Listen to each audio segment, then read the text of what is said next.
Meus amados irmãos em Jesus Cristo, segundo domingo do tempo comum, o salmo da liturgia da palavra da missa de hoje é muito especial. Eis que venho fazer com prazer a vossa vontade, Senhor. É assim que o salmista canta. Eis que venho fazer com prazer.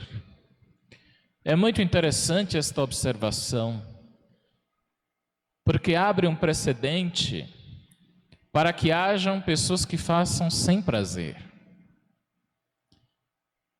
E existe um provérbio chinês que os adolescentes, jovens de hoje deveriam ouvir muito antes de escolherem a sua profissão, porque talvez os pais não tiveram a oportunidade de escolher a profissão, fizeram por necessidade. Mas o provérbio chinês diz assim: ame o que fazes e não precisarás trabalhar um dia sequer. Justamente para dizer que aquilo que eu faço com prazer não me cansa no sentido de fatigar, desgastar. Ao menos que você esteja no lugar errado, fazendo o que não gosta, com as pessoas que não gostam, você não aguentará muito tempo. Não suportará muito tempo. Sua vida será triste e a vida das pessoas ao seu redor também será triste. Porque pessoa errada no lugar certo não dá. E o contrário também é verdadeiro.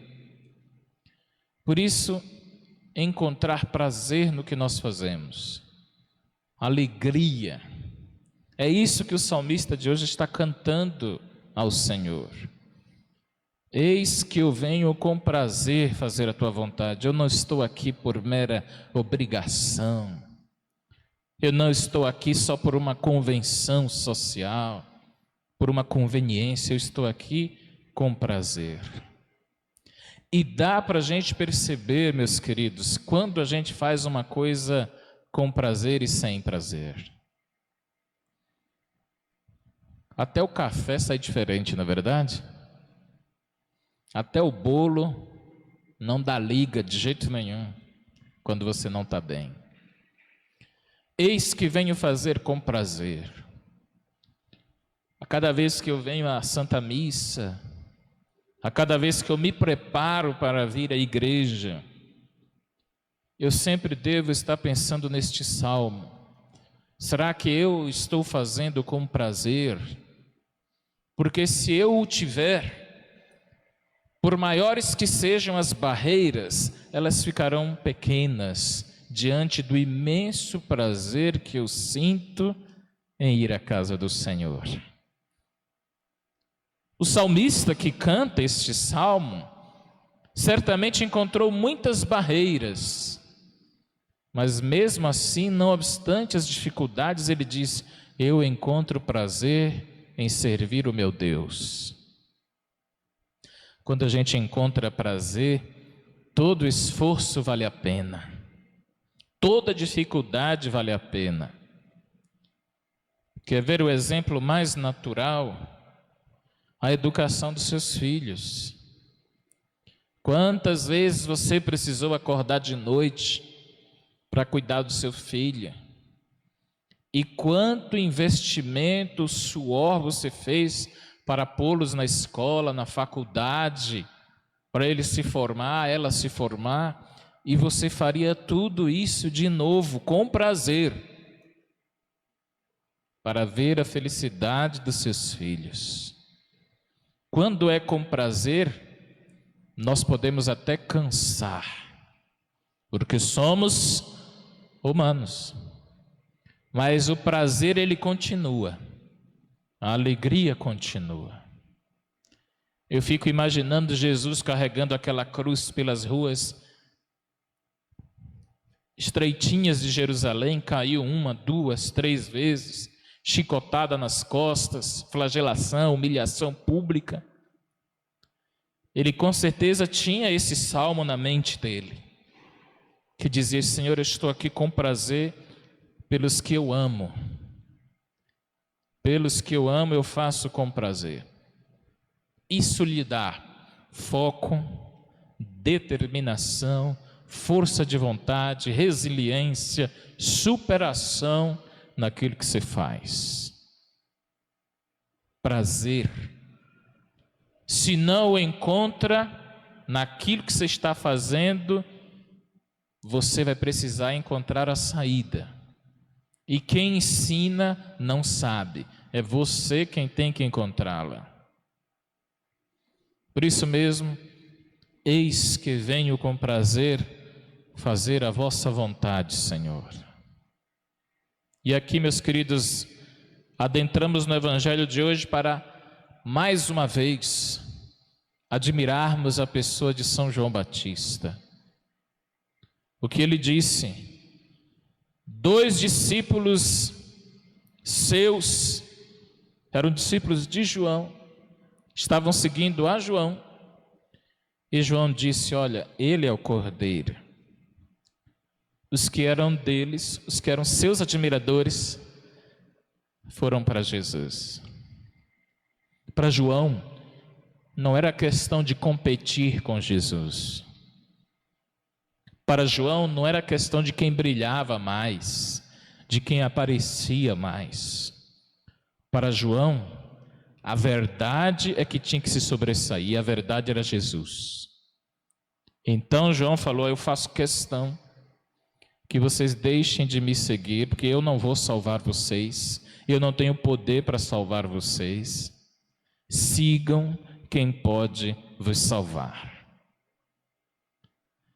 Imaginem vocês, quantos líderes religiosos, vejam só, hoje em dia, enquanto as pessoas estão com medo, com bastante dificuldade, com bastante crises, muitos líderes se outorgam para si a atenção das pessoas, como se elas, esses líderes, tivessem a solução de todos os problemas. É uma responsabilidade que nem eles mesmos têm. Nós, sacerdotes, não podemos chamar o povo para nós. Nós temos que conduzir povo e rebanho para quem pode. No dia que o sacerdote ele não conseguir fazer isso, é a vocação dele que está em xeque. Trazer as pessoas para o Cordeiro de Deus, como João fez. Quando as pessoas tentaram, porque ele pregava muito bem, ele era um profeta pela palavra e pelo exemplo, quando as pessoas descobriram esse dom maravilhoso, quiseram se tornarem seguidoras dele, ele disse: não, ele é o Cordeiro, ele pode vos salvar, eu não. Então, sigam a ele. Essa é a atitude de todo bom pregador de religião, de todo bom líder. Deixar que a mensagem se sobressaia sobre o mensageiro. O mensageiro, esse pobre, esse intermediário, tem que desaparecer. A mensagem que é o Evangelho é que tem que se sobressair. Se virar competição, rivalidade, não vai dar certo. Por isso, João é para se admirar. É um profeta admirável. Perdeu seguidores e ganhou a admiração de Jesus. E 2 irmãos, Pedro e André. Olha só, um pouquinho da geografia do antigo Israel para vocês, isso é bom que vocês entendam. Jesus, Pedro e André eram jovens da roça, de uma região chamada Galileia. Eles viviam todos ali naquela região. Cresceram praticamente próximos. E a região onde João Batista estava pregando era muito longe dali. Tinha que atravessar a Samaria, tinha que atravessar a cidade de Jerusalém e ir lá para o deserto. Porque João ficava lá, João não vinha aqui. E de repente esses 3 amigos vão lá para o deserto ver João, aprender de João. Os 3 galileus que não se conheciam.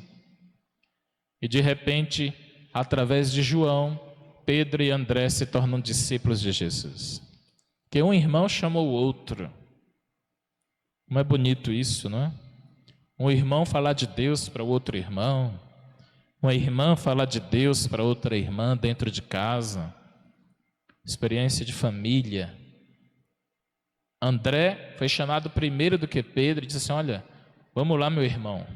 Eu encontrei o Messias. Vamos lá conhecer ele de perto. Isso é a experiência do Santo Evangelho. Outro detalhe importante: quando Jesus percebeu que André e Pedro estavam seguindo ele, Jesus fez uma pergunta muito interessante. Se nós pararmos os evangelhos só para grifar as perguntas de Jesus, todas elas são feitas com bastante cuidado e profundidade.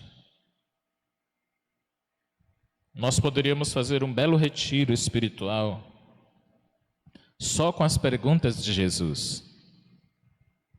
São perguntas que aparentemente são óbvias, mas não são.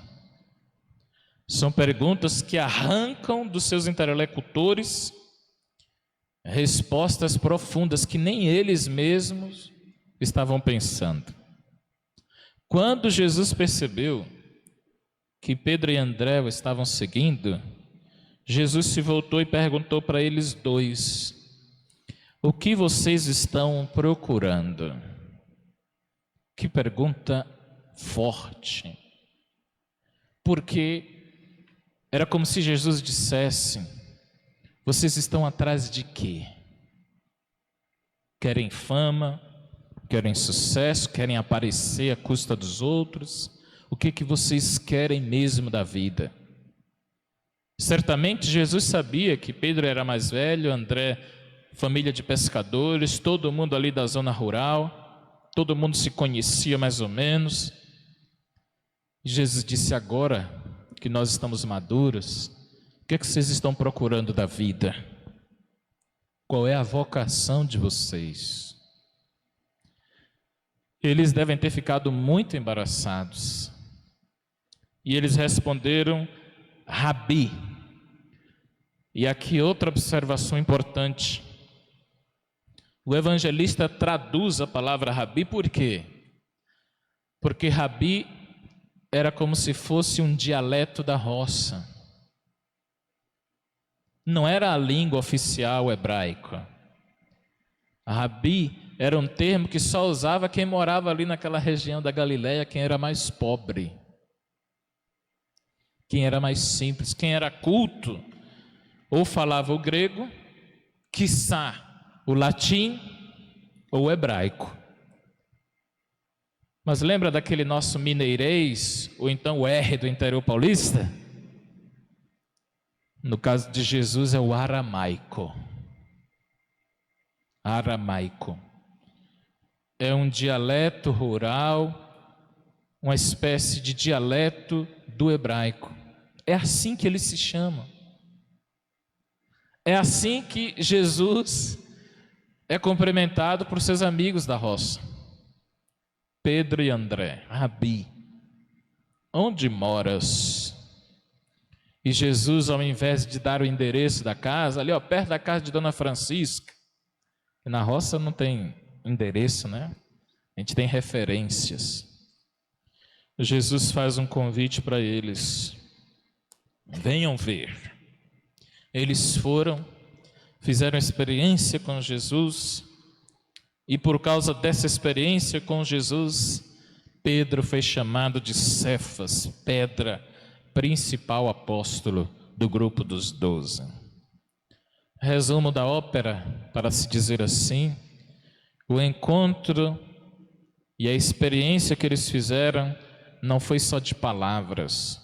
Jesus convidou para eles verem quem de fato ele era. Se você quer conhecer uma pessoa, conviva com ela. Esteja ali constantemente com ela. Não adiantava Jesus ficar tecendo elogios de si mesmo para eles. Olha, vocês se surpreenderão comigo. Vocês verão como eu sou bom, como eu sei fazer muitos milagres. Jesus disse: não vou falar nada sobre mim.